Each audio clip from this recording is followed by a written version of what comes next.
چونکہ پرفتن دور ہے آج کل، ہر ایرا غیرہ نتو خیرہ، جس کو اپنے گھر کی خبر نہیں، اپنے والدین کی خبر نہیں، اپنے بڑوں کی بزرگوں کی خبر نہیں، جو اپنے پیر استاد کے بارے میں کوئی بھی ایسی کچی بات سننا پسند نہیں کرتا، وہ بدبخت لوگوں کے اندر بیٹھ کے صحابہ اکرام کے اختلافات کی باتیں بڑے مزے لے لے کے، چسکے لے لے کے کرتا ہے بدبخت، جس کی وجہ سے صحابہ اکرام پر لوگ تان کرتے ہیں، اور یہاں سے رافضیت کی ابتدا ہوتی ہے، یہیں سے خارجیت کی ابتدا ہوتی ہے۔ جس طرح کہ آج کے اس دور کا عظیم فتنہ قذاب اعظم دجال اعظم مرزا جیلمی ہے، جس کے جھوٹ 250 کے قریب ہو چکے ہیں، مفتی علی نواز صاحب نے وہ جمع کیے ہیں، اور جھوٹ بھی اس نے محدثین اور آل و صحاب پر بولے ہیں۔ ایک جھوٹ بولنے والا لانتی ہے، تو جو اتنے زیادہ جھوٹ بولے دین کے اندر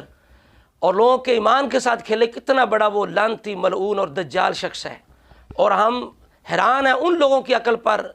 کہ جو اس کے پیچھے چل رہے ہیں، وہ اس سے بڑے بیوقوف احمق لوگ ہیں۔ تو آپ دیکھیے کہ